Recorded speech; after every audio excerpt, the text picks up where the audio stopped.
In Chapter 3, we will cover the topic of cells, which are the living units.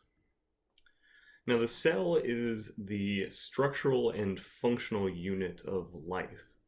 Cells are often described as the smallest autonomous units of life, as this term autonomous means that they are capable of controlling their own internal processes. So it's these internal processes, or these cellular processes, that sustain life. So how well the entire organism functions depends on both the individual and the collective activity of all of the cells within it. Cell theory is a theory that states that all living things, at least that we know of on the planet Earth, are composed of cells. Now, this theory is supported by the fact that all of the living organisms that we have discovered are composed of cells. And cell theory also states that cells may only arise from other cells. That is, cells can't just be spontaneously created. They have to be created from other cells. And the typical size of a cell is quite small. It's about 1/10,000th of an inch in diameter. So most cells are microscopic in terms of their size, and so generally we can't see a single cell with the unaided eye. We have to use tools like microscopes in order to be able to visualize cells. Cells aren't all just the same shape. They have actually quite a wide variety of shapes because of the principle of complementarity that we talked about in Chapter 1. And recall that the principle of complementarity states that function follows form. And so different shapes for different cells helps that cell accomplish different tasks. So the biochemical functions of cells are dictated by the shape of the cell and also specific kind of subcellular structures that are within inside of the cell. So we have a kind of a sample of the cell shapes here. Cuboid cells, as their name implies, are kind of cube shaped, as these are roughly equal in all dimensions. And these are common in places where absorption and secretion are common. So generally cuboid cells are found in things like sweat glands, where they're secreting sweat.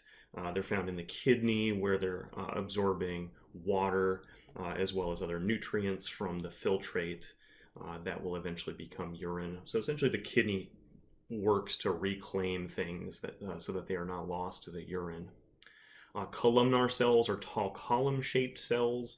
These are pretty typical of the respiratory and digestive systems, where they're absorbing and secreting things there.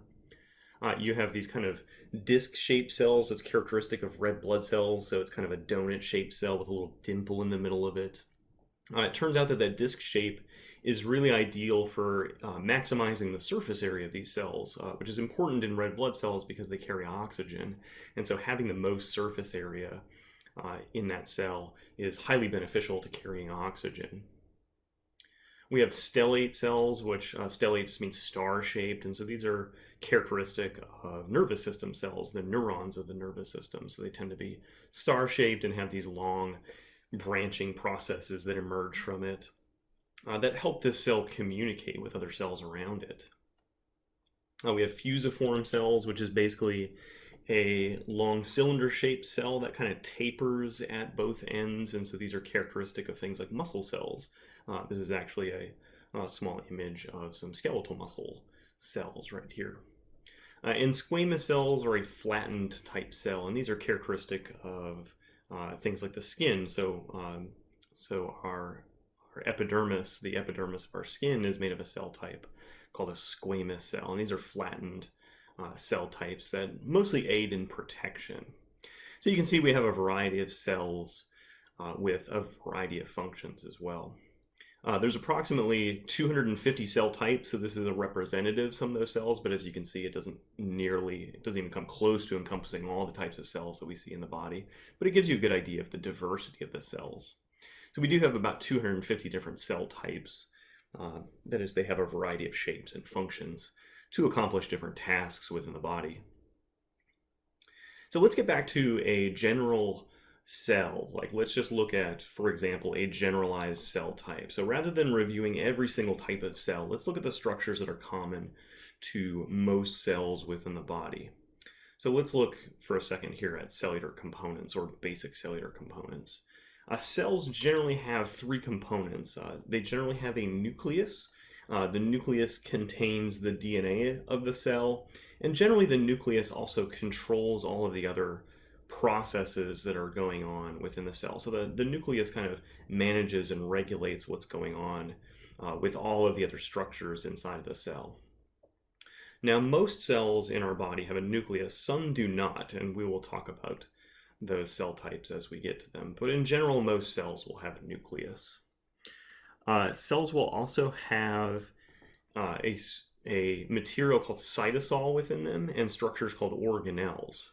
And so the cytosol is a gel-like fluid, and in this cytosol, or suspended in this cytosol, are small organs, which are referred to as organelles. Now, organelles, just like the organs in our body, carry out very specific tasks and functions within the cell.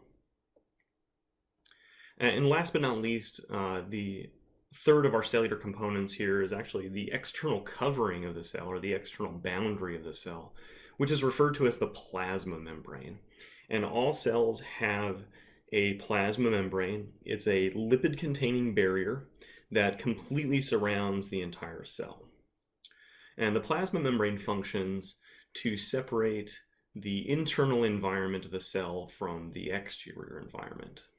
So it's very important that cells maintain boundaries in order so that they can fulfill or continue biochemical processes within them, and being able to separate internal from external helps the cell to regulate its internal processes very carefully. So one thing that I want to highlight here is that water fills and surrounds cells. That is, the plasma membrane of our cell is surrounded by two fluid-filled environments. Now, this environment that is exterior or outside of the cell is referred to as the extracellular fluid. So in this case, the prefix extra means exterior to the cell. So this is the fluid that's found outside of our cell. We have the plasma membrane in this simple diagram in blue here, and inside of the cell we have a fluid compartment inside of the cell. It's referred to, sometimes this fluid is referred to as the intracellular fluid, or the cytosol, as we had discussed previously. So kind of continuing with that discussion of the fluid environments surrounding and within the cells, if we were to look at the distribution of water or fluid within the body, we see that the average human body contains about 40 liters of water, which is just a little bit over 10 gallons of water. So if you're not comfortable with a metric system, 40 liters is just a little bit north of 10 gallons of water within the average human body. Now, about 25 liters of this 40 liters is found inside of our cells. That is, 25 liters of that average 40 liters is our intracellular fluid, or our cytosol. Now, the remaining 15 liters is found in the extracellular fluid. So notice here that the extracellular fluid is actually divided into two categories here. We have the interstitial fluid and the plasma. Now, interstitial fluid is also referred to as tissue fluid. So this is the fluid that's found between the body's cells. So this is the fluid that occupies the space between adjacent cells. Now, of the 15 liters of extracellular fluid, approximately 12 liters is interstitial fluid. And this remaining 3 liters, which is just shy of 1 gallon of fluid, is blood plasma. And blood plasma is the fluid component of our blood. So where do these fluids come from? So interstitial fluid, even though it is exterior to the blood vessels in the blood and occupies the space between the cells, is actually produced by the blood. So that is, what you're seeing in this diagram here is that the basic kind of way that blood is delivered to all of our tissues is there are small arteries that are referred to as arterioles that tend to fan out or branch out at our tissues into what's called a capillary bed, or a capillary network.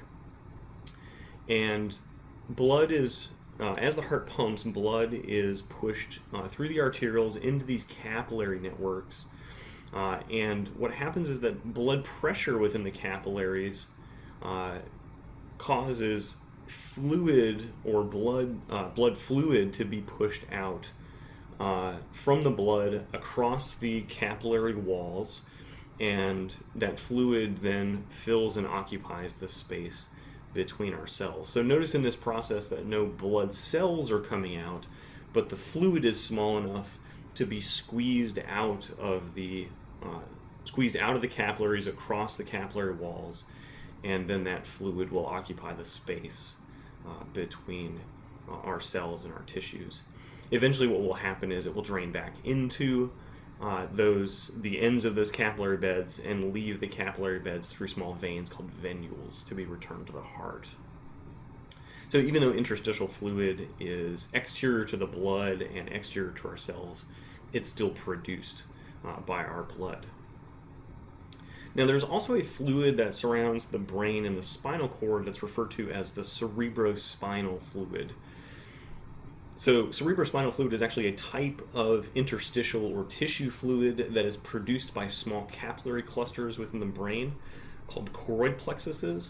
And so cerebrospinal fluid actually, in the same way that blood is pushed out of the capillary walls and into our tissues, cerebrospinal fluid is actually formed by the same process. And so we see that blood pressure squeezes fluid out of the walls of these choroid plexuses, and it occupies small cavities and spaces within our brain and within our spinal cord. Cerebrospinal fluid actually functions to cushion and support the brain and the spinal cord. So it has a protective function and a little bit of nourishment function. There's quite a bit of blood vessel networks that occupy the surface of the brain and the spinal cord that actually do most of the nourishment for brain and spinal cord tissue. And so cerebrospinal fluid mostly functions to cushion and support the brain, but it does have some nourishment properties and functions as well.